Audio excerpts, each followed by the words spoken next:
very good for the vision wise. Especially I like about Ashe. Caitlyn especially. You have these champions.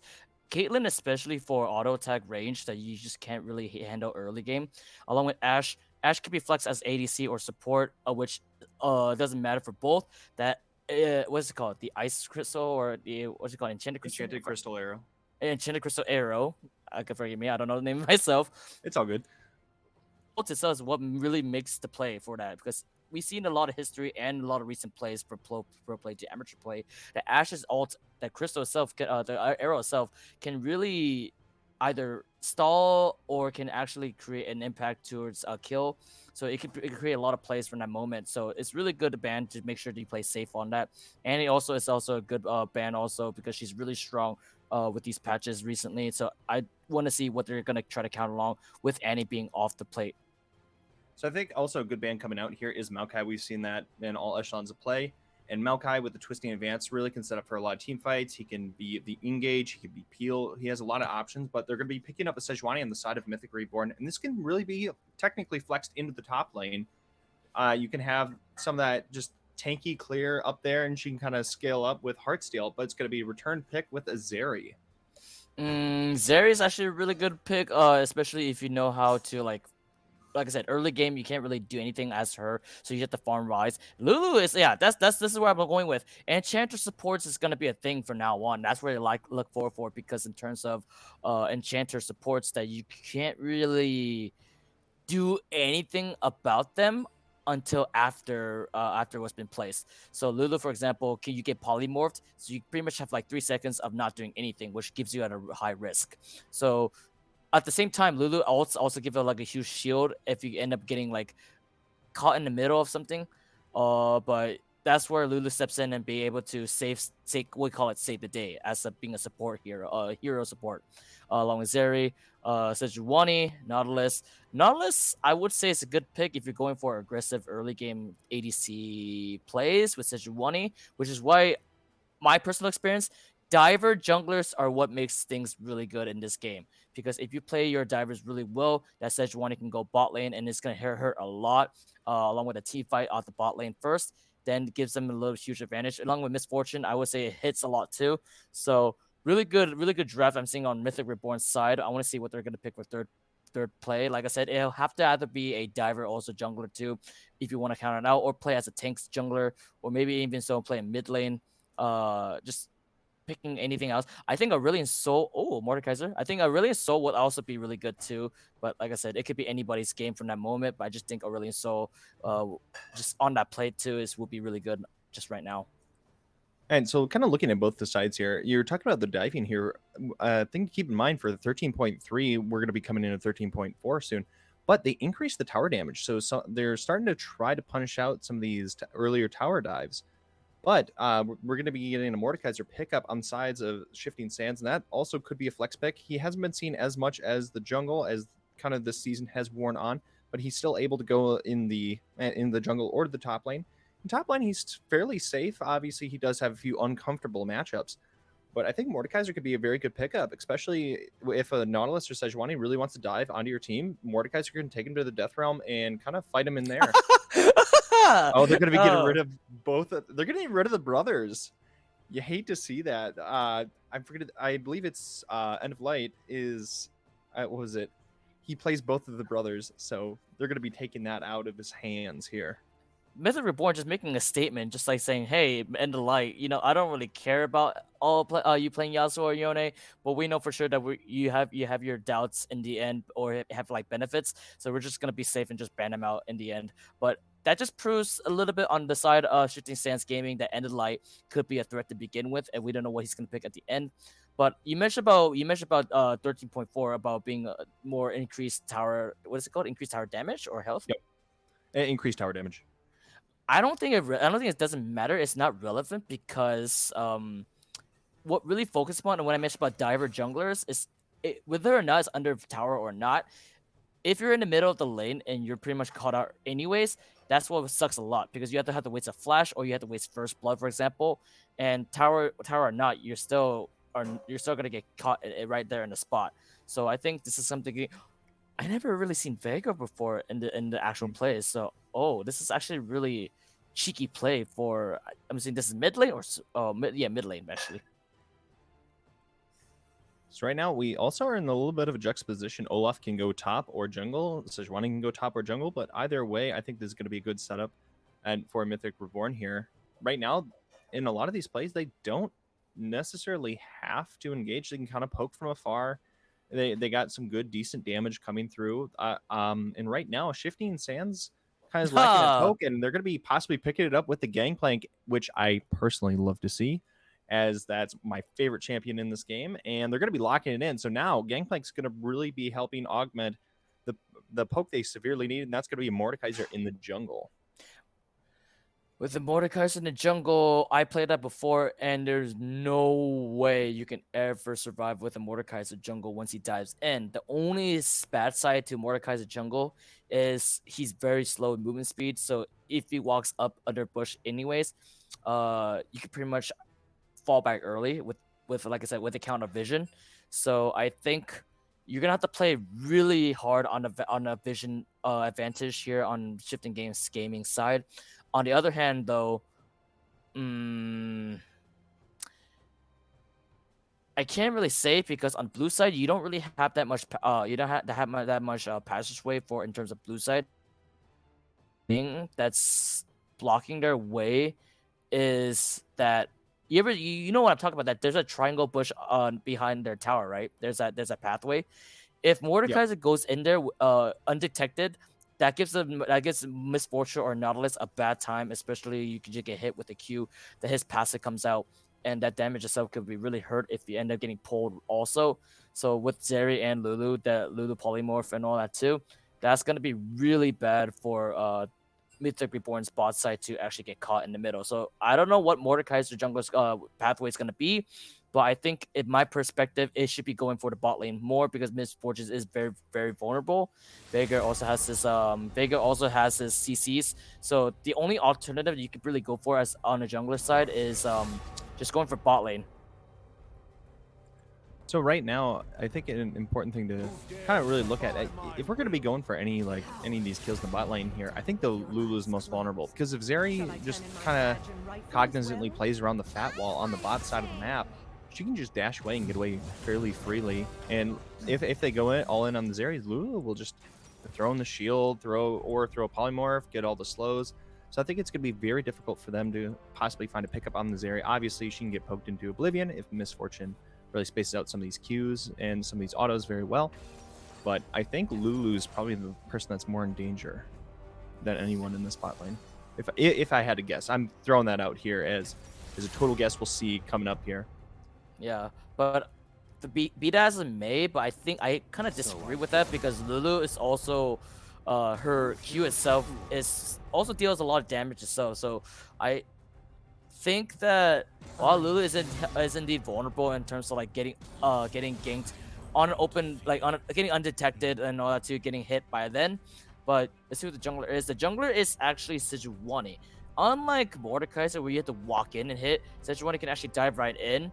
But you have to basically, as I mentioned before, you have to basically watch out for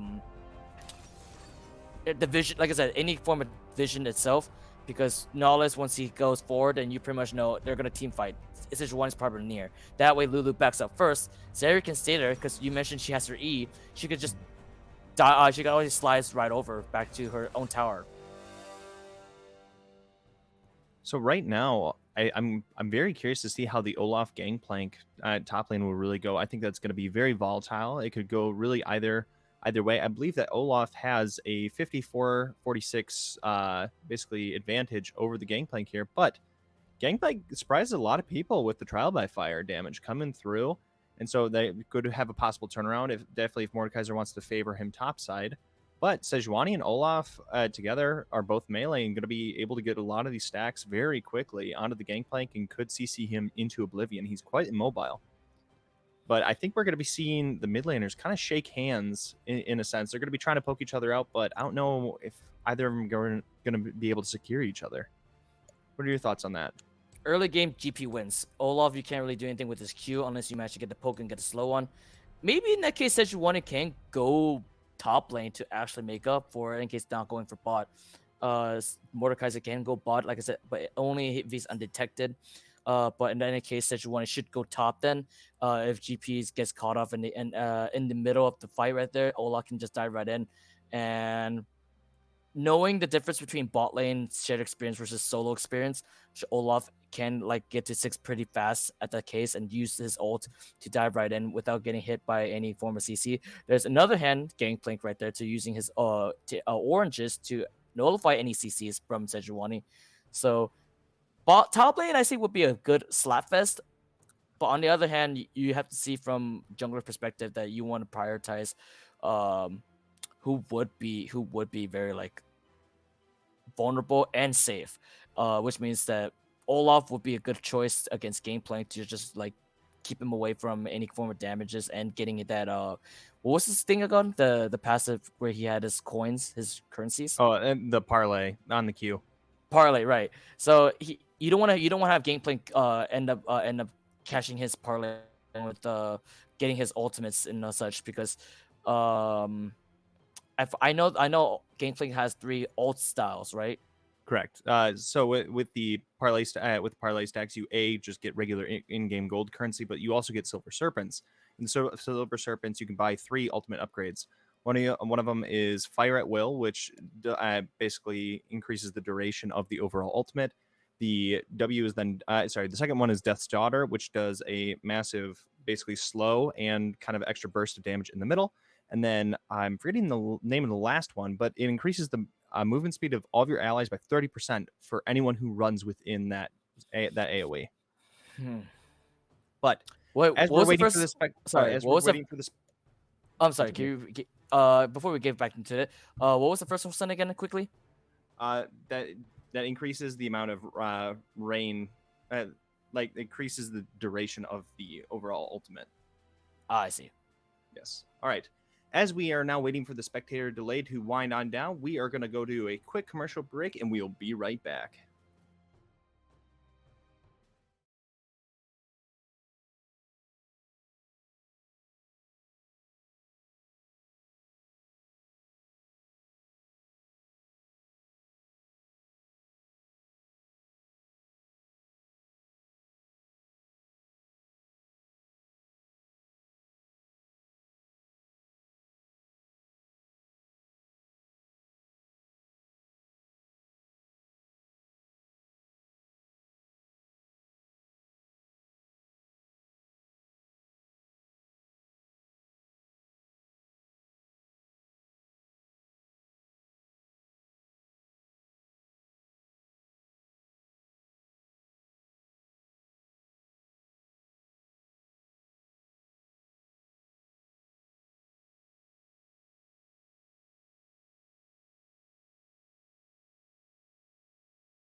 They're actually gonna go for invade on the on the blue side of the bread size's jungle right there. Oh no.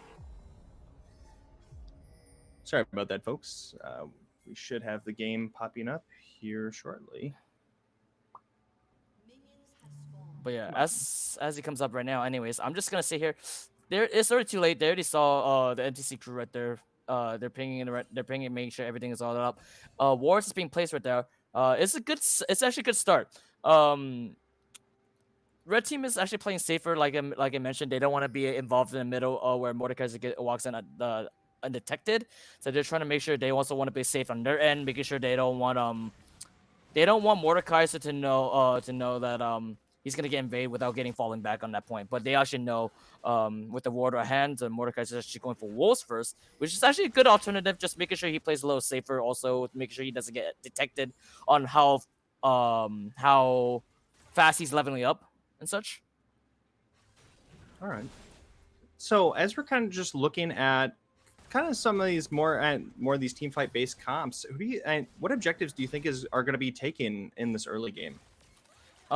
Usually it's gonna be the Drake first, but I have to see. I see it is the Cloud Drake coming up first, and I don't like Cloud Drake in the as a first Drake. You don't really want that unless you're pretty like sure that when you after you win a team fight, then you pretty much secure it. But in terms of like contesting for it, you don't really need that first Drake for Cloud Drake. But in that case, maybe go for Herald. I think that's the like the very next big thing that's coming up.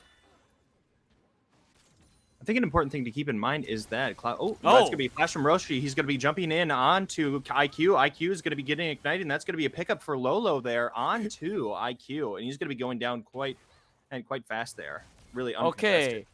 Two things. I was right and you're right. The fact that Lulu was not paying attention, she was very vulnerable and actually got caught with that gank and team fight right there. But like I said before, the fact that Sejuani actually dies right in and shoots Lulu right in the end, what really hits the most, like as mentioned. Ooh. Nice grab onto Roshi onto Foya. Foya is going to be trying to poke back, get some damage, but is going to be sinking down to half HP here. So like I mentioned before, Diver junglers, best junglers of all, because you don't know what they're gonna try to play off against that, and that if you are not expecting to when the jungler arrives, like I said, vision is always important. Absolutely, especially and early on, Sejuani can kind of opt to go for some of these longer clears, but can kind of go Uh-oh. for some shorter ones. Right now, Uh-oh. Kiriko is going to be getting ghost through. They're going to be both ghosting Oh! right now. Olaf trying to Oh! flash through. He's getting the Gonna slows do it! onto him. Oh. Crow Amherst is going to be getting away from this and kind of invasion into his jungle. And that's going to be a back from Olaf here, unable to find the pickup. You know what's really awesome? That it was good timing from Olaf. As soon as he put the pull back, he flashed forward after that. So he didn't really get pulled in the end. He tried to get close to Mordekaiser, but in the end, Mordekaiser's movement speed got a little faster than Olaf either way.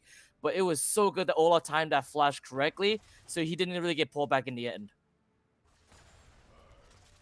Right now, Avius is trying to get this shoved in, trying to get it kind of under the tower so he can kind of get it back off, get that Sheen, or possibly get that Caulfield's Warhammer to try to kind of disjoint his back timing from the Olaf. Olaf was able to get that gank, but right now, Gangplank's level 5, Kiriko is level 4.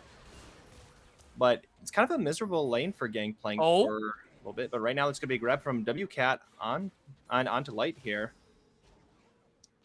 I'm kind of surprised at how well WCat's really able to play this lane. I thought Cinder would be poking him into oblivion. But if I'm as far as I'm concerned, Syndra's mana consumption versus Veigar's mana consumption, I think Syndra's mana consumption is less than Veigar's mana consumption. Is that correct?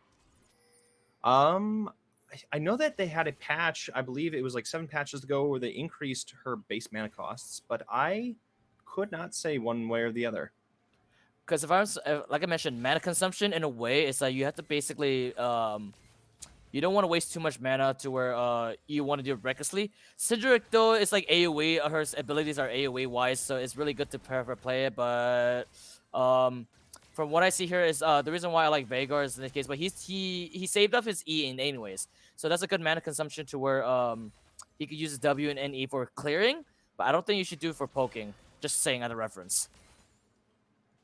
All right, so right now, We're just playing a nice, cool, calm, collected game, but it appears that Sejuani is wanting to go for this dragon right now. The bot lane from the side of Mythic is going to be shoving up, and they're going to be rotating over. They have the vision control to go for it. And this might be just a free Oh, there it uncontested is. break here. Right now. Oh, Ooh, that's a nice grab by Cat. He's going to be hitting light and throwing some damage into light here, but they're unable to really grab Kiriko. He's just going to get away from this, and they recognize that the Mord was top, and they're going to be there getting it that is. There it dragon. is. That's a flash from No, Avius. no, no. Avius is going to Oh. get picked up by Kiriko. He's going to be going down to tower, and the money's going to be going over to the GP. But now you have that wave that's under tower, so it's going to be shoving in. A 1-for-1 trade. That's okay for what I see, but oh man, Olaf could have just predicted right on the spot if he goes right on the tower, but I don't think you can go on the on. I don't think you can go. I don't think you can walk above towers, right? I'm sorry? I don't think you can go. I don't think you can walk on top of the tower, right? I don't exactly know what you mean. Are you saying like walk above the tower Yeah, in that yeah. like code? Yeah. For top lane, you can definitely do that. Then I think it was a bad movement, bad pathway for Olaf. But in the end, he still got the kill. But I just thought there was since he went to the bottom of the tower and all that too. I just thought he would have just caught them. But no, sorry, I would have caught them. But I thought Gangplank would have survived. But never mind. Yeah, it's definitely very tough. Again, and oh, that's going to be WCat getting the kill there, and that's going to be and Syndra trying to flash away, but Light's going to be going down with his summoners. So right now, Frost is kind of sitting in this bot side. They're getting shoved in, and they have no vision in that brush. So this could be setting up for a big potential play. You have Crow coming on down as well. It was kind of bad. It was kind of bad for Syndra too, cause even though she flat. I want to see this first. All right, right now that's going to be flashing by Roshi. They're going in on the Oh, They're going to no! be getting the pullback, unable to get over the fat wall. Right now they're transferring over to IQ. IQ is ignited. He's going to be getting low here. That's going to be stunned, but that's going to be Lolo getting the pickup with the fire at will. Yeah, And like I wow, said, well played by Frost there on that lane gank. and like I said before, that was another dive in from Sejuani right there, and there's nothing you can do with Mordecai. So like I said, all you have to do is walk in there and then slam it. But like I said, what can you do when you literally have no damage early game and just press the button and smash, right? Meanwhile, Sejuani just dies right in, Nautilus flashes afterwards, and they just collide upon Zeri like that. Doesn't give Zeri the chance to run away, and it hurts. It hurts to be Zeri. It hurts to be the one to actually get caught right in the middle there too. Absolutely. That bull time just going to be putting in the work there at the end of all of that. But right now, they have Lights on a timer, getting a lot of this vision, throwing it in into the top side jungle for Mythic, and is going to be getting rid of the control ward out of the top side. It's trying to possibly make sure that they aren't able to get the Shelly quite easily. But we're going to be seeing a 2.2k gold lead on the side of Mythic here. So they're doing a very good job playing for some of these kills, playing for objectives. Oh no. That's going to be WCat getting in some more damage on the Light here. I mean, absolutely very rude to Light. So right now, as I was talking before of Shelly, do you think that this needs to be a focus of Mythic right now, or do you think they need to try to go for possible ganks?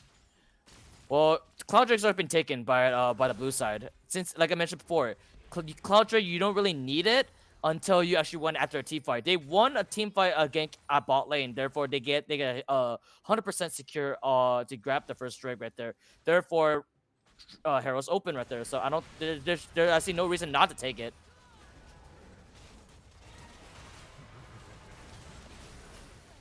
So right now, that's going to be Death Realm coming out from Kiriko. Kiriko is going to be going down, and right now Frost is trying to get the pickup on a Crow. Crow's getting quite low. Frost is going to be getting the pickup, but now it's going to be possible return by Avius, but that's going to be bullet time coming out of the bot lane. Oh! Frost is going to be flashing to the wall. He's going to be getting away from Avius. Avius unable to get the pickup. It has the speed up.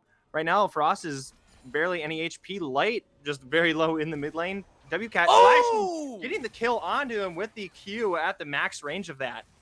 Wow, well played by both of them. Roshi going to be looking for a grab, unable to find it, barely onto Foya. Oh, action-packed, ladies and gentlemen. Yo, that flash at the flash Q right there is what makes people like, oh my gosh, dude, that gave me like satisfaction. ASMR league right here too. If you plan a flash Q right there and you actually get a kill at the end, like I don't know if people actually know about how satisfying that could be. Like, oh my gosh. But at the end, if you saw Sejuani walking away with 1 HP, Sidra also walking away 1 HP, but end up dying in the end, like, imagine feeling the fear in your eyes that you don't know what they're going to do next. But Sejuani walks away safely, but Syndra also getting a kill due to Veigar's flash Q. And like I said before, it's satisfying watching getting a kill as soon as you make that play of your own, and like, you're like, oh shoot, I got a kill at the end. That's what I like the most too. And I see Sejuani is also going for the hero right now. Like I said, it's a good play. I want to see what the red team now is gonna see because I see no vision right there. Like I mentioned before, vision is very important. You gotta play around it and make sure nothing is really like set yet. But like I said, vision is very important to where you can actually, like I say, create fights and create advantages nonetheless. There's going to be a lot of damage coming in from WCat, and right now you have Ragnarok coming out, but that's going to be a pickup from Light onto the Sejuani, getting very low. End of Light's going to be going down, and Crow trying to get out best he can. Ragnarok going and go down. They get at the exhaust. Foyer is putting in the damage right now. Kiriko's getting quite low, is going to be picked up by Avius. That's going to be Foyer falling down to Roshi. Roshi is unable to get away. Actually, I missed MCAT.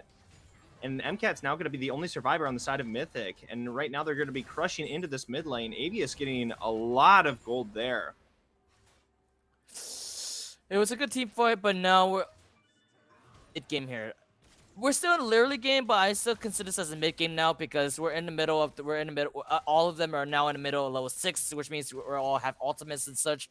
With summoners up a little bit too, but like I mentioned before, this will be a good time for now Mordecai to just play a little more safely and take a little more tanky. But that was a good play for Mordecai to actually slam rail down and all that too, and just giving themselves a little more advantage right here. And now I'm seeing a little bit like securing the Drake on their side, on blue side right there. Just make sure they get in the lead of Drake race, I call it. Another hand is that you gotta watch out for Mordekaiser because in the mid game, like I mentioned before, Mordekaiser can actually real pack a punch with the damage itself.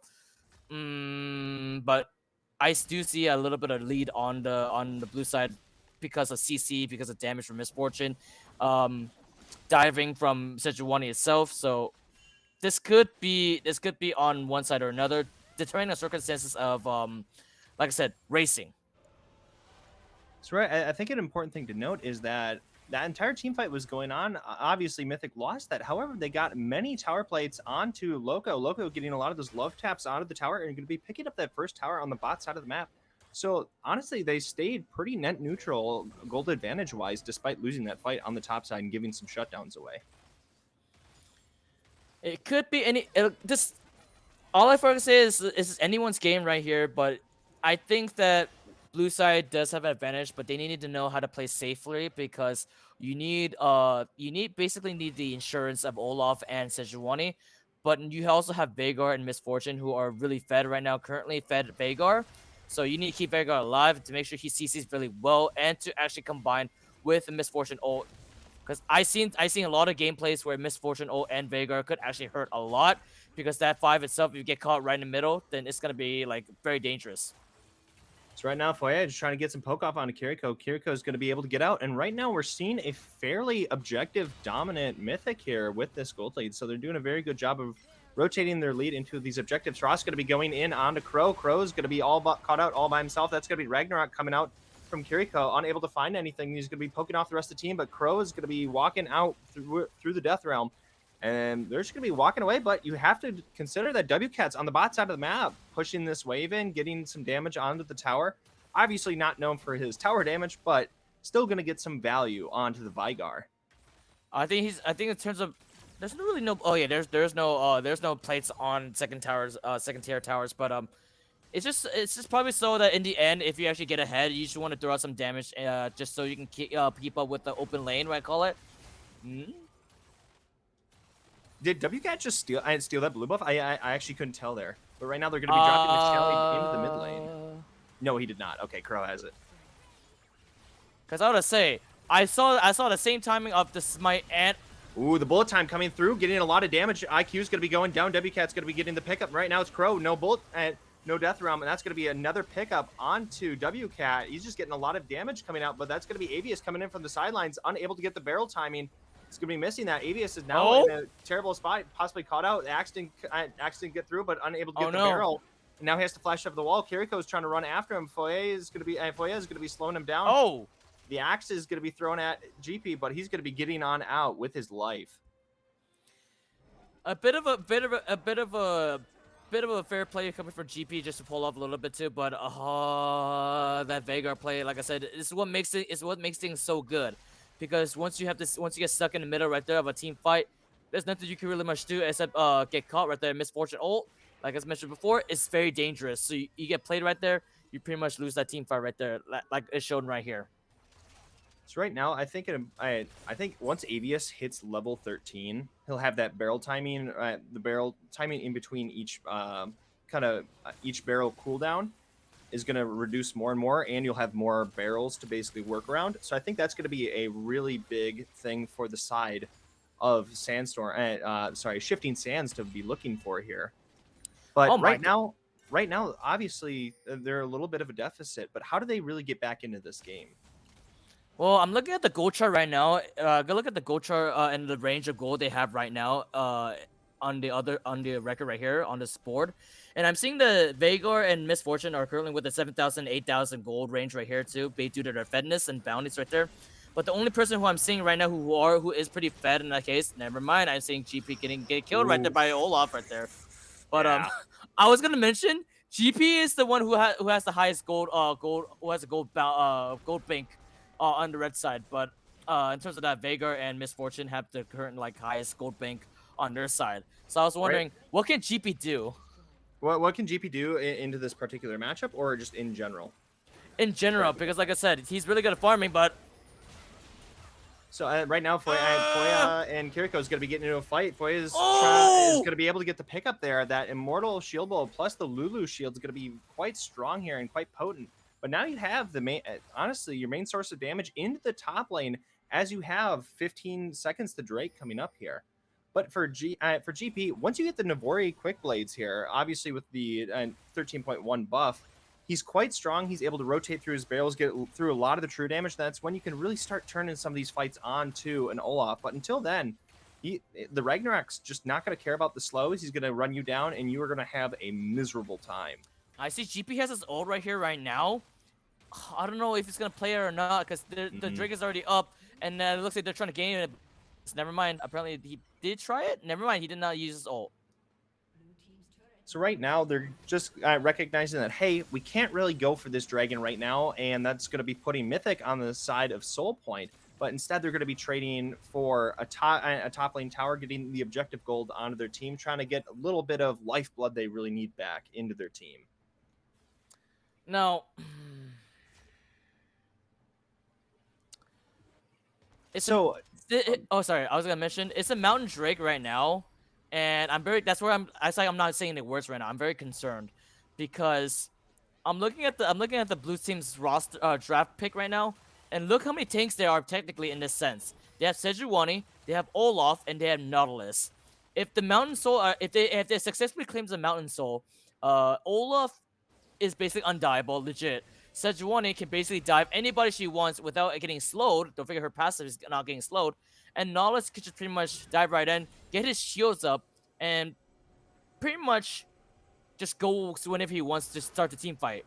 But Pro's going to be coming through on the Ghost right now. Roshi's going to be sniffing that out, going to be slowing him down with the Glacial. Roshi is trying to play back for the team, but that's going to be an R coming in from Crow. He's going to be slamming through into Roshi. Roshi's just trying to buy as much time as possible, but Crow, is going to be getting the flash away, not going to be giving the stats away, but these bullet time is going to be coming through, getting all the damage. Lolo is going to be getting the pickup. The Ragnarok is now going to be getting some of the damage.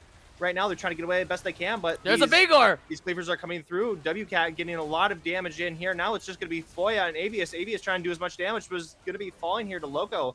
Loco kiting him out beautifully, and that's going to be an ultimate coming in. The Primordial damage coming through from WCat. Absolutely amazing. Primordial Burst, just absolutely having no mercy. Well, I think this is the end of the game here, to be honest, because now they have given Veigar a huge lead with 8-0, and oh my gosh, like I said, the thing about Veigar is that you can't stop yourself once you are in the middle or even inside of that circle. So that's where I said the blue team is now focusing prioritizing around Veigar, because once he starts that fight right there, Veigar just now plants his gateway, allowing them to actually plan a fight with Misfortune. All the Misfortune did play the old underneath the jungle camp right there, but Vega afterwards kind of cleaned up the fight and saved his ult for last. But you saw how much his damage, his AP damage W scaled along with his Q, and therefore he said the ult in the end in case I think it was Syndra that was running, getting hit by that ult in the end. That was light just being taken down there. And important thing to note, he has a fully stacked Magi's. He has the Shattered Crown of the Shattered Queen, and he also has the Rabadon's Death Cap. Right now, he has 3 items at the. He had it at the 20-minute mark here, so that's going to be just. That Vigar is just going to be quite strong here. So I think this is going to be quite tough from the side of Shifting Sands. Right now, the only MR item that they have on their team is the Mikhail's Crucible coming in from, I believe it's Mikhail's Crucible or Mikhail's Blessing. Sorry, Mikhail's Blessing from the side, from their side. Oh, and I also misspoke. I saw the Merc Treads and the Aegis, the Legion. Now, I said this. Oh, Ooh, the Glacial Prison coming out from Frost, unable to find anything further, trying to get some of the poke back on both these sides, but you have Kiriko kind of counter shoving in the bot lane by himself. now, I was gonna mention before, MTC on MTC were just making a joke regardless about their name itself, but they were just kind of making the name the fact that they were kind of making their name a calling. Oh, never mind then. WCat getting pulled over the wall. Right now, he's in the Death Realm. He was able to get the kill with the Primordial Burst, but right now, Crow is going to be putting in the damage. Will he be able to get MCAT? He will be getting WCat. Crow's going to be getting that pick up 1,000 gold shutdown. Frost is now caught out under tower. He's going to be turning back. AB is trying to get some of the damage. Loco's going to be getting low. That's going to be getting a pickup onto Syndra here. And right now, you have Kiriko on the sidelines. And that's going to be big shutdowns coming out from the side of Mythic here. Oh! Right now, Roshi trying to get in onto Light here. Oh. Light's going to be falling to Kiriko. And they're unable to do anything else. But now we have this last... we have a potential soul coming up. Right now, you have Foya, you have Crow. You obviously have Gangplank that's going to be going for a back here. But now they're trying to get ready with his vision. IQ is going to be getting there before Nautilus, so he's going to be able to fight for a lot of his vision. This is actually a good redemption comeback for Red Side here because like Mordekaiser now scaling with his damage right here. I see a Jack show on Mordekaiser along with I forgot what that was. The I'm gonna have to look it up right now. I'm sorry. Rylai's Crystal Scepter. Oh yes. That's going to be a lot of damage. WCat going to be TPing in, getting this damage out, and going to be getting the pickup onto Avius. He's going to be going down quickly. Right now, they're trying to get the Dragon the best they can. Kiriko's just running in the backside, getting through all this damage. WCat's going to be, and Lopez is going to get in the pickup. That's going to be a Dragon grab by Frost there. Crow unable to pick it up. And right now, Foya is trying to run away the best he can from Kiriko, but has no mercy. He is just too pissed to be CC'd, and he will run you down, Foya. You can't get away, and that's going to be a full ace. Looks like they're gonna possibly ending it right here, but like I mentioned before, MTC had to make this meme acronym name of what it called, making the cheddar, and they did wanted to see I did also requested it. If they ever win a game or they ever win a team fight, a big major team fight, they do the Twitch chat spans the cheese emote, a cheese emote. So, but I'm just saying I just out on my own preference. But yeah, looks like MTC is actually getting a huge lead right here too, and they're gonna possibly end the game, but not being stopped by shifting stance here. So right now we're quickly approaching right now we have a 9K gold lead, and I think with Baron coming up and now Soul being secured, I think that this game, I don't want to be too doom and gloom, but it's going to be, they're going to have to play it very, very carefully on the side of Shifting Sands. They could definitely turn a play around, but it's going to be quite hard. As you mentioned before, Kiriko is just unable to be killed. He's just very fast. He can't get CC'd. He'll run anybody down. And now he also has the Jack show. And oh no. And he has a Randuin's. So I don't know what they're going to do. Not to mention he has Mountain Soul. So, like I said, that's why I said he's like undiable. He's basically an immortal freak. Just running down people. And along with he has Ravenous Hydra. That's so, I was like, I'll call it cringe, but that's so, oh my gosh. What can you do to basically stop Olaf? What I would recommend, though, is they have a little bit of hope left. Shifting Sands also has now the potential for Elder. But with Baron on the line here too, this could potentially be either a one shot or just lose situation. That is, unless they manage to win this team fight on this Elder, if they're gonna have to play off real safely. But on the other hand, like I said, vision wise, if you look at vision right now, they have this whole vision side on the red side of the red side of jungle. They have hope here. If they play it really safely, they can basically survive and while they stall for Elder, which is in 3 and 30 minutes. Oh, So three, Avius just 3 minutes. Avius trying to get some of the damage onto Kiriko. He's just gonna be Uh running right oh. at Avius. Uh oh. He's too CC'd. He's just gonna be putting in the damage right Oh now. He no. is getting quite low, but he's not gonna be Mordekaiser. going down. Light's gonna be falling to Syndra. Lolo here.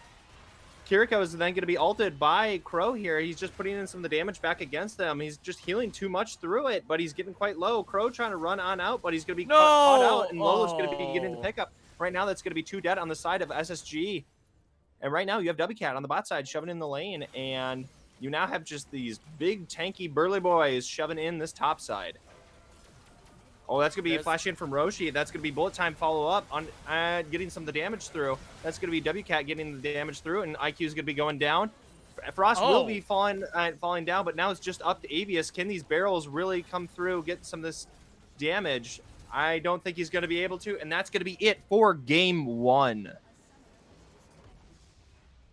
Oh my gosh. See, this is where I don't like the disrespect from Veigar. Not the player itself, but in itself. Because Veigar is very overpowered, very overpowering when you realize you have a diver jungler for early game, and thus you have the CC from Veigar right there to actually implement, to actually execute with the ult.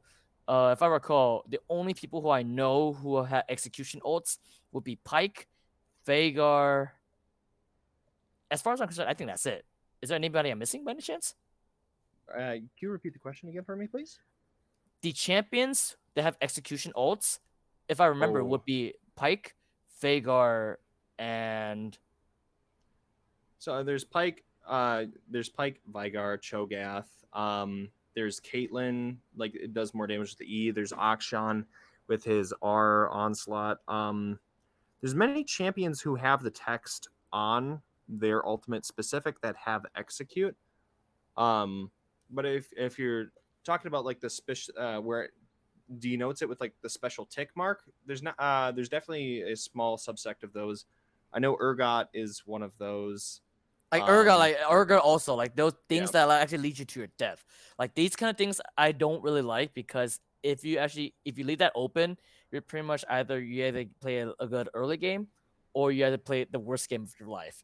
Which means that Mythic Reborn, once they played that Veigar right there, and they played it safely into the end right there, Veigar had all opportunity to farm once more, and thus he got himself a lead with that.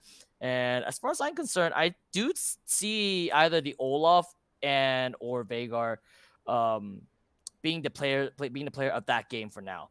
Because they not only did they rush in with the aggressive plays and all that shenanigans, Veigar also cleaned up the fight, giving himself that damage scale. And I think I didn't get to see it right now, but if I saw right now that Veigar would have the most most damage range out of everybody here on a huge scale. All right. And for the time being, as we're getting stuff ready on the production side of things, we're just going to wrap up this post-game commentary, and we're just going to be going to commercial break briefly. We'll be right back with game 2.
Hello, ladies and gentlemen. We are back, and we're going to be getting into this draft, and quite quickly. Honestly, we got already 3 bands out from the side of Mythic, and we already have, sorry, not 3 yet. They haven't confirmed the Annie, but we're going to be sticking with the same bands as last game. We're not going to be switching sides. It's going to be making it easier for me on production.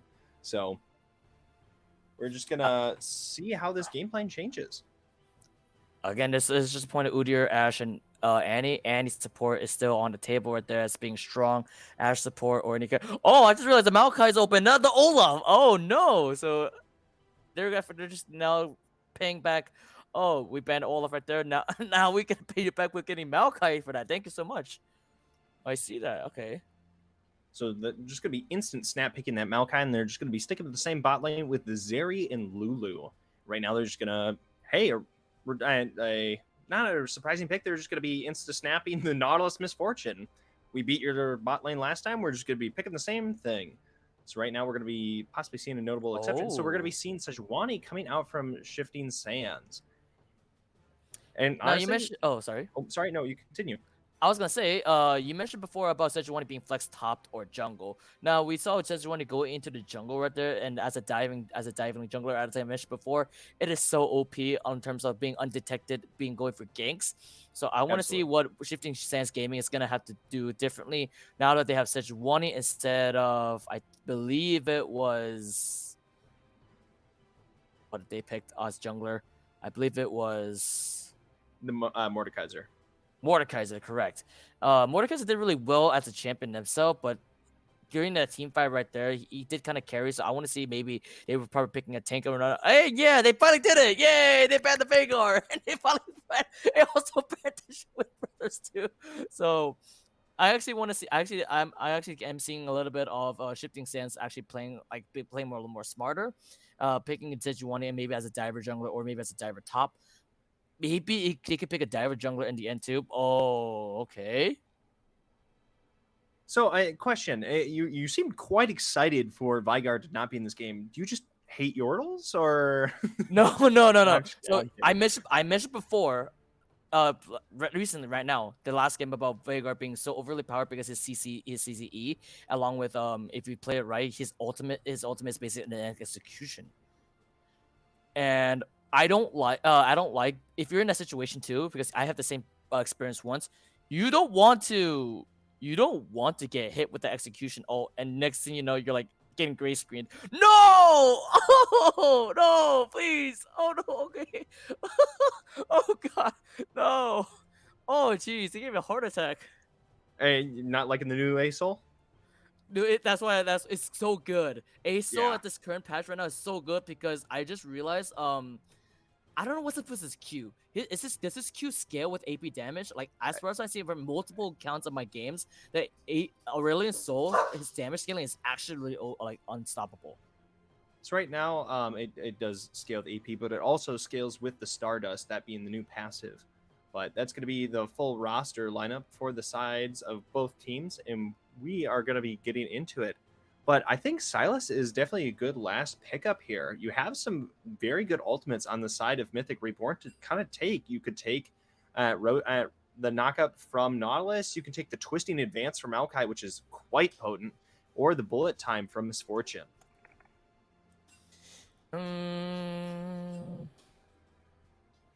I'm do seeing a lot of options here for Shifting Sands Gaming because now they have the Sylas with the stealing ult thing. The only question is for Sylas is that you have an option of choosing. I'm just saying out of my preference too. Maokai ult, stealing the MF ult, or stealing the Alawi ult. Using the Nautilus ult and stealing the Syndra's ult would not be good because I don't think you have any minions or any kind of orbs to play with to execute on that portion. Nautilus would be good, but all you're basically doing is just CC anybody from that stance. So the best way for me is to steal is basically Maokai ult, which is good if you kind of like do the unexpected and just go and time it correctly where it goes slow but fast in the end, or just go for any kind of damage spree like Misfortune's ult. A shakedown, just get it Alawi's ult. So there's a lot of options to choose for Sylas, but I do see the Renekton and Sejuani's comp right here to actually go for a diver jungler situation along with Renekton CCing. So like I said, it's anybody's game with it, but I do see a shift on shifting stance gaming side. I do think that they might win this one because they're trying to make sure they don't want to result any kind of lack of CC. Like they want to try to remove any CC from a fight. They don't want to risk having. So, kind of looking at just the side of Mythic Reborn, you have Maokai. He has a lot of just different flex options of how he wants to build. You could go for kind of like a true tank. You could go for and like true tank with like phase rush, or you could go more of like the AP bruiser style with and first strike as the keystone. How do you think Frost is really gonna choose to play here?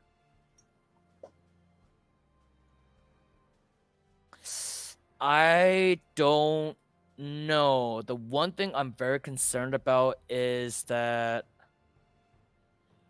if you see a very long time ago, if you see a pro play that happened, Talia was actually using her ult. I think it was LPL. Maokai actually chased after Talia with the ult and managed to stop. Talia stopped, but Maokai was because of Maokai actually activated his W on her. He still managed to. She still chased after Talia like that.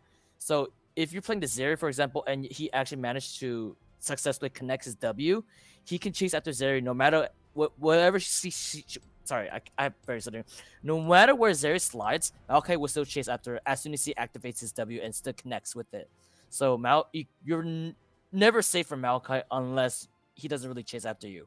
So I'm wondering if Frost is gonna have to time that correctly to see he's quick enough to actually, CC with his W and then just push back beyond with his Q, thus using his ult to CC anybody from team fight going on.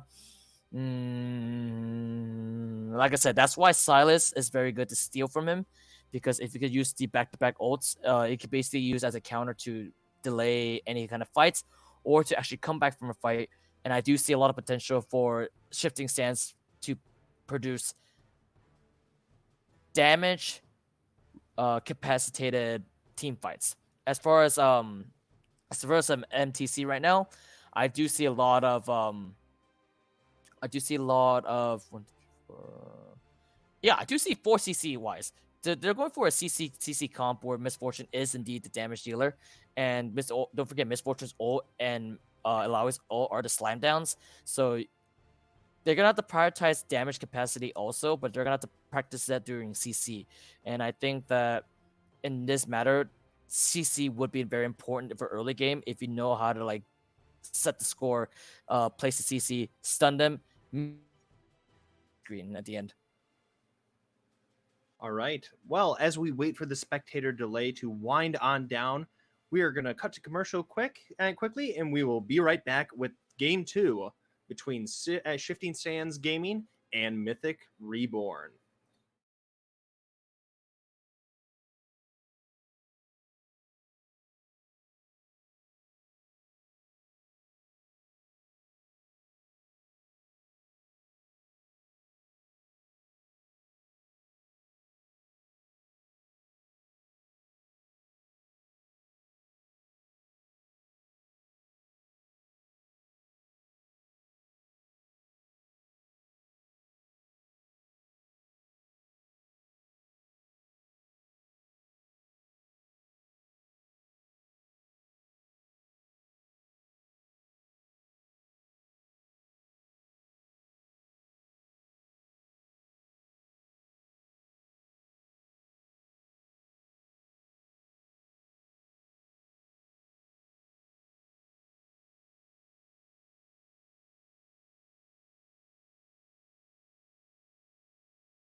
Hello, ladies and gentlemen. We are going to be getting right back into it. And right now we have the game on pause here, and we're going to be seeing what's up here on the player side of things.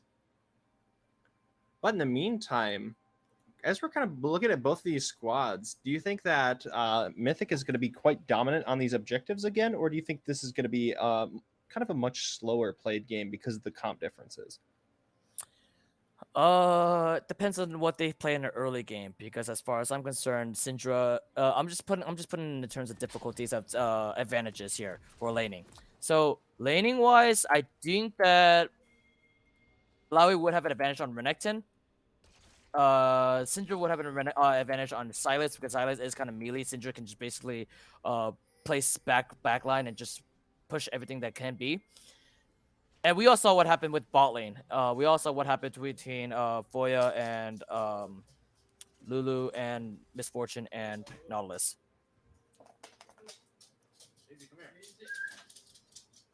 All right.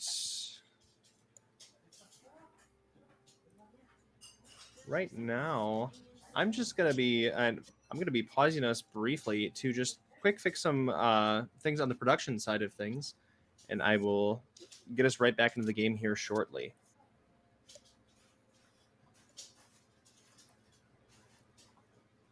All right.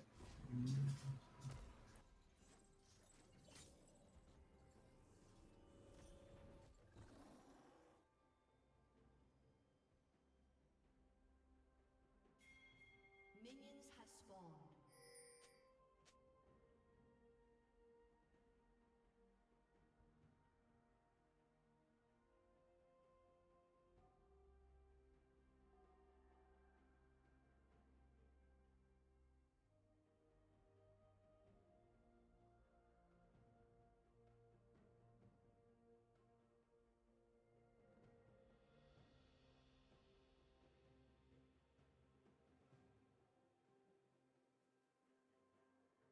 Seconds until minions spawn. Hello, ladies and gentlemen. We are back. Sorry about that, but right now we're going to be getting into this game. And as far as I'm seeing right now, looks like they're actually gonna go for a dive right here too, but I'm guessing not. It's like I said, I don't think it's good to go for go for an invade or just playing like a counter invade for at this stage, because like I said, vision is what matters most if you have these kind of like drafts that can basically dive right in the beginning anyways. So I think at this point you might as well put wards just to be safe on the one hand. Just like how, if I'm seeing it right now, yes, they did place a ward on. Actually, gonna go for it. Oh, Oh, Lolo might be getting caught out here. Foya is going to be getting the damage oh, off. IQ is going to be thrown in further damage, but Roshi's going to be coming in. The Glacial Augment coming through, getting some of the damage down. But Lolo's going to be going under half health here, and this is going to be kind of a bad start for him in this lane. IQ going to be able to augment some of this lane, getting some of these pokes in, but WCat going to be taking a fair chunk of damage as well. I already seen she already used one of her. Did she bought 2 potions, right? As far as she just bought a longsword, so I'm assuming she used one of. She bought 3. 3. Okay, so it looks like she used 2 of them. Oh no. And definitely trying to help sustain in this lane. But right now, End of Light is just going to be continuing to try to dash on a WCat here. And I see Kiriko is trying to probably weather the storm in the top lane. But Avi is trying to get the double Oh? dash in through, get some of this damage. Grass going to get some damage back onto him, but he's definitely going to be winning that trade. Okay, looks like I guess wrong. Looks like End of Light and Avius is actually going for a little more aggressive plays. And that's something I actually like a little bit, because I thought that they're going to play more passively in the first game. They were playing a little passively, but now it looks like they're a little more aggressive because they have now a diver turret and they're actually going to go for it. Oh, here we go. Avius is now going to be trying to get some of this damage up, but that's going to be flash from Kiriko, spotting Ambrose coming in through the top side, and he's going to get sussed out. Roshi's trying to get the flash hook here, but he's unable to find that, and that's going to be a flash up from an IQ. Oh no. Uh-oh, here comes Crow coming over the wall here. That's going to be a flash out from WCat. They're unable to get any stuns, and he's going to be living with a sliver of HP there. Yeah, although that flash was a nice save right so, but I think Actually, no, it is a good save because it's better to waste a flash to be safe, and when Silex can actually dive right in using his E onto you and getting the first blood instantly. So it was a good flash coming from Syndra right there to basically play safe, and using a teleport too. It is kind of a bad thing too, because now you just wasted 2 summoners on the point that you could have a team fight to actually teleport on a tower and potentially like go for a dive or gank at the end. So right now, I think an important thing to note is that the Sejuani really got out the mid lane and the top lane's flash versus Maokai getting out no flashes, but this is going to be pulling from Kiriko. Avius going to be coming through, getting the dash, getting the flash, and Frost's going to be throwing in some damage, but Avius is not going to be going down here without a fight, and he's going to be getting away from this. I'm guessing it was a good prediction because I guess a good prediction because we saw Alawi actually going for a little more aggressive dive right after Maokai was about to gank on him, but it was really early to actually see that, and now Wow, Kiriko's trying to get some damage onto Avius here, but he's going to get the pull, but that's going to be Avius getting the pickup, and now WCat's going to be possibly falling here in the mid. Oh, he's going to be getting away with barely any HP there, but Avius getting the first blood in the top side. Showing a very dominant start with the Crocodile from Shurima. Okay, I was gonna say that was actually a nice play, aggressive for Renekton right there too, to actually play just make sure she doesn't Alawi doesn't really do anything for herself too with the tentacles and such. So Renekton actually played a really good aggressive play right there. Just make sure you get the first blood and go ahead with the goal lead. Now, wow, he's gonna be going back in for this. Avius is gonna be getting in a little bit of damage off, but is gonna be taking a lot of this damage from these slam downs from the tentacles. And right now, there's going to be a freeze from Kiriko, trying to sustain kind of any lead in the lane that they can regain. But now is not allowing Avius to get it back off. I don't like how Kiriko walked up a little bit behind the next wave of minions right there, too. Now, did she ever try to play it out? I think she's trying to, I think she's what you call a mass farm here, too. But looks like the bad thing is that they have more minions than what Ilaria has to offer. Oh! Wow. Yeah, Kiriko able to get this the double slam onto both the Spirit clone and to the champion model in itself, and now is going to be taking the advantage in this lane. Has effectively 11 farm up, is going to be able to get it back off, going to be able to spend her money. That's going to be a TP in coming in from Renekton, but she now has a level on him.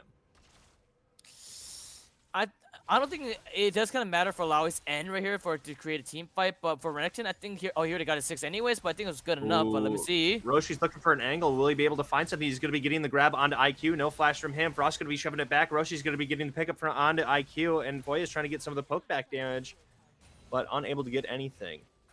So an important thing to note earlier on, that the Chemtech drag was taken by the side of SSG earlier on. Not Chemtech, Hextech. Hextech, yeah. Sorry, words are hard, ladies and gentlemen. But ooh, wow, good shove. What was it say by the way about Hextech Drake? It happened on the bot side of the map. Well, we saw a bunch of the action on the top side of the map, so I just wanted the viewers to know that one of the dragons fell. Yeah. It was actually a good play to actually stall from the top lane to make sure nothing happened between like. For example, there'd be a tower. If they teleport to the tower early enough so they can create a team fight to get the Hextech Drake, because the Hextech Drake is actually good for attack speed, correct? Yes, it gives attack speed and it gives ability haste.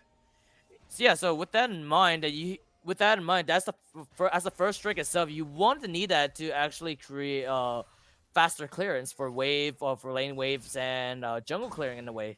And this is nothing more but advantage for red side now because they already got first blood from Renekton. They almost got a kill off of Syndra right there too. So in the end, although NTC got 2 kills off of them via top, yeah, it was a comeback from top, and Nautilus actually getting a kill. However, it's still a gold lead for although there's 1k gold lead for MTC, it's kind of a gold lead for games because they are Roshi kind of playing a little missing bit. The anchor grab. But right now, Avius is going to be dashing in, trying to get some damage onto Kiriko. Kiriko is going to be using the ultimate, and they're going to be killing the Spirit Clone here. Going to be slamming some of this damage that's going to be flash coming in. Oh no! The Tentacle's going to be getting the pickup for Kiriko on Avius. And right now, IQ is going to be trying to jump in. That's going to be flashed in by Crow, trying to get some of this damage. Roshi going to be flashing out, getting the anchor through, and this bullet time is going to be chunking them all down to half, but everyone's going to be walking away with their lives here. Well played by the side of Mythic there, being able to live on that 2v3. No, I would say that that early flash was unnecessary because if you're really smart enough, oh. That's going to be End of Light trying to get a lot of this damage onto WCat. And right now, Foya is going to be grabbed here. Frost going to be shoving that damage, shoving that Zeri back. And Frost is going to be getting the pickup onto her. Right now, MF has been a part of a lot of these kills, but has sadly been unable to pick up any of these. Yeah, I was gonna mention that I was way beforehand the Sejuani unnecessary didn't need to flash at the beginning right there too. Could have just what we call a little bit of misdirected E right there, so you could have done that in the beginning and just killing the end. Ooh. Wow, the ult trades coming in through the mid lane, but End of Light's going to be getting the kill first, going to be getting the extra XP there, so he's going to be taking the winning end of that trade. It was very valiant for Silas, even though he got killed in the end, but he did really play really good at that point. Oh. Avius is taking a fair chunk of damage. He's getting quite low, but now and Hurst is top side. He misses the stun, but right now the Glacial Prison is going to be coming through, but Kiriko is going to be getting the pickup on the Crocodile, and right now Crow is trying to possibly get away here. Kiriko is trying to get some of the damage back. Is going to be getting the Spirit Tentacles coming through, slamming through, getting more and more damage. He's quite low himself. This would be quite brutal if Kiriko is able to pick up that red buff he's holding on to there. Oh, okay, close. Roshi unable to find that. Okay, I would say that's one of the highlights of this game right here. Now, Sejuani missing an easy bonk right there too with her E. That's allowing getting the kill onto the Renekton. Oh, I feel bad for Sejuani. I would have been mauling considering I missed that E on the Illaoi. The Q rather. But honestly, I'm surprised that that was a Q. My bad. Yeah, that was a Q. Sorry. No, it's all good. And I'm surprised they were unable to get that pickup. You have the point and click stun with Renekton, and they weren't able to layer that CC well enough to secure that kill. That's gonna be flashing for Frost trying to get a grab on End of Light, but End of Light kind of noticing that something's up and is gonna be walking away from this play. But right now we have End of Light trying to go into and WCat here is going to be getting a lot of this damage. Going to be getting a kill. Low. That's going to be getting a kill.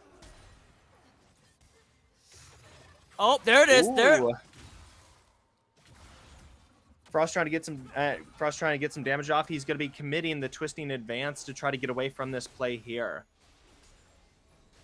And like I said before, Silent stealing that ultimate right now is actually good for stalling and delaying for the Drake they're about to get right now, which is the Inferno. And who knows what the next one's gonna be? But at this point, it looks like 16 games is about to get the second Drake right there. That's good enough. Ooh, this is perfect. This is really perfect considering this. If this goes well, shifting games will have the advantage right here. Oh, that's gonna be an ultimate committed from Kiriko. That's gonna be ultimate return from Avius, but is he gonna get away? He will with a flash. Gonna be living there, but right now, and Illaoi's just definitely in the driver's seat in the top side of the map. Until I saw Renekton getting sponked right there too, but I was gonna mention the Chemtech is now the soul phase. Foya's gonna be trying to jump in over the wall, but now we have the twisty advance coming through. The bullet time grabbing everyone out, and Lolo's gonna be getting both of these pickups, and right now Foya is going to be getting ignited. Is quite large, but unable to find any of this damage back. And very, very well planned, just turned around by Roshi and Frost there. I don't know. I didn't get to see the full setting right there, but I just saw the Maokai getting all three of them at once. The imperfect misfortune ult to actually finish the deal, and even though Zeri walked away safely, but it was beautiful coming from MTC side. So right now they're going to be getting a lot of these turret plates. They will be sharing this between 3 champions. They're trying to get this low enough so then Shelly is going to be able to kill this tower. And this might be first tower falling on the bot side of the map again. Actually, there's going to be down to basically kind of half a plate. But with 14 minutes coming up, it's still very likely could be the first tower taken or the Illaoi on the top side. Just absolutely having no rest for the wicked here for the Crocodile. Keep forgetting what the Chemtech Drake is for example here. What was the bust of the Chemtech Drake again? Resistance, right? Yep. So Avius is going to be trying to dash and get some of this damage, but is going to be taking half of his health bar in return for that. And now is going to be low again. Will he be able to get away from the slam downs? Now, I never really seen Illaoi. If you look right now, I never really see Illaoi with Black Cleaver. And knowing the dumb person I am myself, I don't really see Alawi with an 80 item or so. I usually mostly see with an AP item. But what do you think, Verdant? Because I don't feel comfortable seeing that Alawi with that Black Cleaver 80 item. So, and Alawi has mostly AD scaling, so that's kind of the number one build for her. And as of late, there has been kind of a armor pen build that's really been coming through. I've seen Black Cleaver into a possible Prowlers, but right now, Foya is kind of coming with the rest of the squad. Is going to be coming in from behind the lines. MF might have to. Oh, she's going to be running for it. The strut on full capability here. Crow trying to get this damage through. Lolo's going to be Oh, flashing away, but perfect! she's going to be getting grabbed.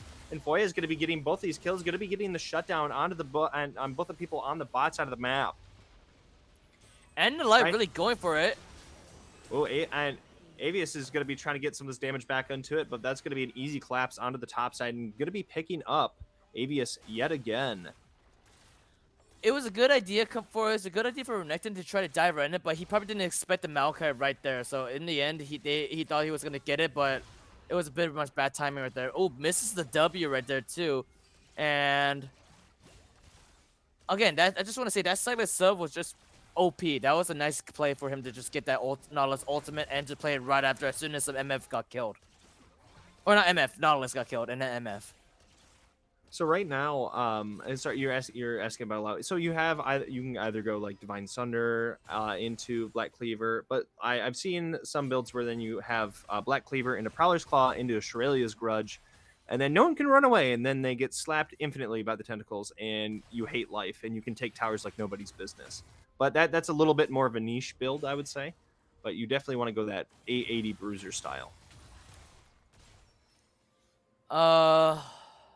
But as we're going to be looking into this now, right now these Saprolines are going to be helping the vision line for the side of Mythic here. But right now everyone's trying to get control, get ready for this third dragon of the game. Now, I mentioned before, Shifting Sands is actually getting a huge lead with the Drakes itself because the first Drake is attack speed and ability haste. The second one is attack damage and ability power, right? Yep. And so adaptive damage there. No. But that's going to be a flash over by Roshi. Going to be grabbing IQ. IQ is going to be flashing away in response to get away. But that's going to be Hex Flash for a flash. So that's definitely a worthwhile trade for Roshi there. Good awareness by him. Just going for a little aggressive. Also, they're trying to fight fire with fire. It's really good. Allowing getting the pull into Silas with their almost. Wow. Just going to be getting these tentacle grabs and just going to be taking an End of Light down to half health. Avius is going to be shoving in the top side. Renekton is going to be getting some value here, but right now... Oh, no. Uh-oh. Crows might be in trouble here. He's going to be getting the Spirit Tentacle grab, but right now it's Kiriko all by himself trying to see if he can get some damage. Oh, no. Uh-oh. He's trapped in here. He's got a big old shutdown. Does he get the slam? That's going to be return bullet time. Oh, no, Miss Fortune! That's going to be shut down. But Miss Fortune getting some of this damage through. Wait, Lowy getting pentas! With them. And that's going to be End of Light getting away on the bots and through the top side of the map. And that's going to be the shutdown is going to be going over to Avius here. But that's a 1 for 3. And who got that? Shelly, I didn't even see. As far as I'm seeing right now, I think that went to Foya. Was okay, the ADC. wow. Yeah, it was Foya. But here's the thing, though.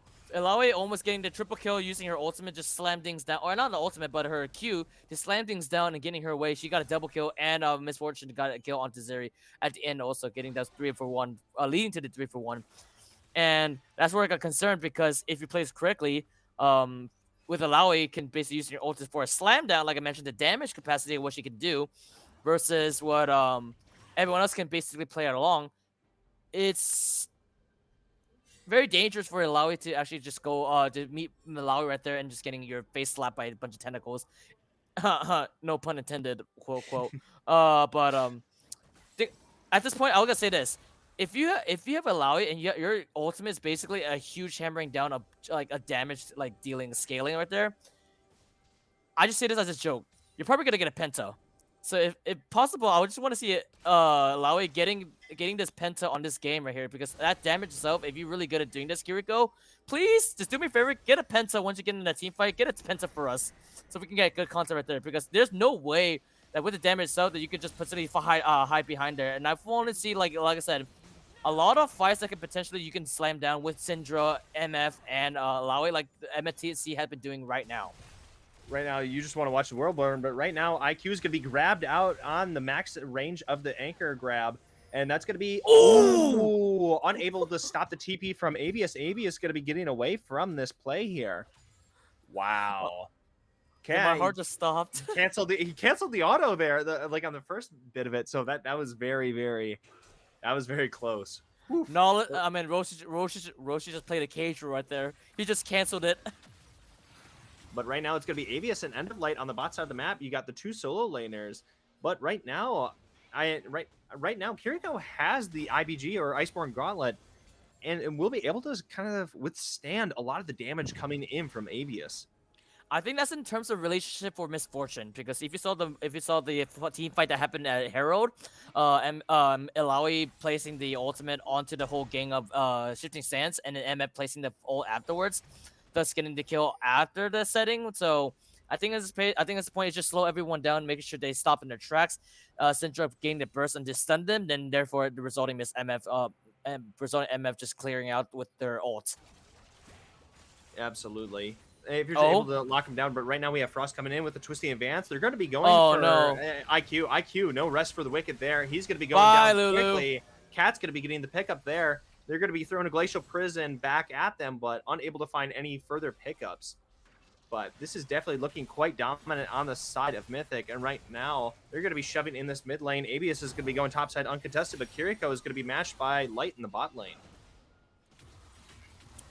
Now, I mentioned before, the player of the games were Kiriko and WK. Am I correct? Did I say that in the beginning? Yes, you did.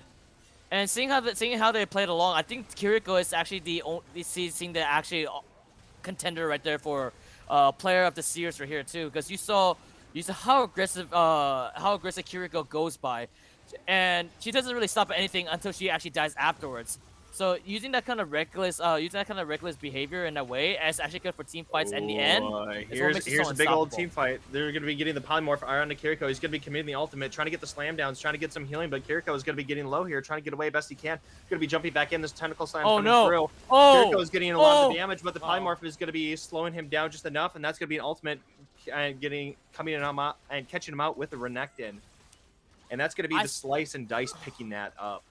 I see that damage right now, and you see all that, a 5v1, I think I saw a 4v1. It was a 5v1, and you saw Renekton losing his up to half health. Lulu, look at that. Already 25% left, health left. 50% left for Zyra, for Foya right there. Essentially when it came afterwards right there, but you saw the damage coming from Ilaoi right now, just from a 1v5. And she didn't really back up until she actually died afterwards. I think an important unsung hero in these games has been, honestly, Roshi. Roshi's been able to get a lot of these early grabs, early plays, along with Frost, and was able to set up for a lot of these early leads through the bot side, as we're kind of talking about good players at this set. So has been doing a very good job of that. In that matter, I do feel like Roshi does deserve a spot as the best support ever in a way, but only because MF did see it afterwards and played along with Roshi's counterplay right there too, and this is what makes them a good duo, because anybody who's not aware of your supports like outplays or whatnot too would result in a bad play at the end too, because you need to know what your support is thinking and what they're gonna try to play along and go along with it, and that's what Roshi has been doing and try to follow along with it, even though he had died multiple times getting crossed right there, but they're trying to get some early poke out. They're going to be getting the spirit grab onto Foya. Foya is going to be chunked down to 30% health and is going to be having to run back to base. And now you have the Baron minions that are going to be coming in through the mid lane slowly but surely. But Avius is going to be shoving through the top side. You do have the twisting advance onto the side of Silas, and he's going to be committing it here, trying to get some of these pickouts, but is unable to find anyone. Now Frost is going to be throwing his down. That's going to be flashing from Roshi, but they're going to be getting the grab onto End of Light, and he's going to be ulted up. He's trying to return some of this damage. Bullet time, grabbing 4, putting it through. No kills yet. That's going to be slammed down by Kiriko. And right now, Avius trying to dive the back line, unable to get any of these pickups. That's going to be kill onto Avius, but now that's going to be a grab onto Silas, and that's going to be another kill onto Foya, and now you only MF? have the support and the tank left, and Wait, IQ no, is going to be going down to no, come WCat. on. Oh no! And right now it's all up to Crow, and this is going to be tough for Crow to pull off somehow, especially with Kiriko still kicking. Yeah, I would have said before, with the aggressive play coming from Malawi right there, that she's very tanky. There's no way you can ever stop her right there. And MF already with the help of Roshi, and like I would just say the player of the series does go to Roshi in that case, because although Kiriko would be the best solo player wise, but in terms of team play wise, play to the series, Roshi did play a really hefty support gap right there. So we're talking about Mythic best player, but I wanted to look at the other side of the field. What would you say for SSG? Who do you think who do you think was their best player overall? Hmm.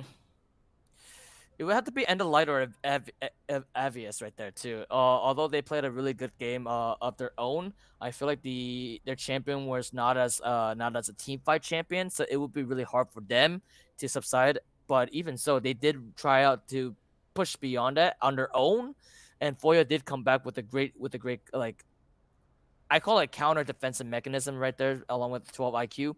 However, the only thing I don't see fit about what Shifting Sands had to offer is, like I said, awareness, because they didn't really have any early game vision in the first game, and that's what caught them off guard because of the diver Sejuani right there too, thus leading to Lulu getting shot at the end too. However, same thing happens to Lulu also, and still got caught in the end in the beginning. And this is where I do believe something like this needs to be set to where maybe vision will have to be more important for them to be aware of things, or to kind of what I call this to expect the unexpected. Even though the jungler might not be there, you have to basically play it alongside like as if like you think the jungler is there anyways. And I do think they're trying to push a little more aggressive, thinking the jungler wasn't there and being a little more risky. So I think that's something they could fix at that point. But I do think that what they played along was really good in terms of counter defensive mechanisms too, how they fought back against MTC in teams and team fights, and aggressiveness too. Because you saw in the team fights in the second game right now how they actually managed to fight through End of Light and Crow. That their goal is to basically counter out so many things, and that's where I feel like they can actually practice and improve the most. In terms of MTC, their team is actually really on the spot, on the point. The only thing is that the only thing now they know, everybody else knows, is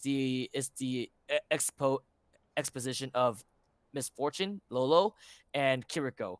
So these two players, along with Roshi, the bot lane duo vigilantism right there, and the most hefty top laner you actually see right now is Kiriko, Lolo, and Roshi. So these guys are like the most dangerous you could ever see in terms of improvement, or even so in terms of continuing on with their great performances.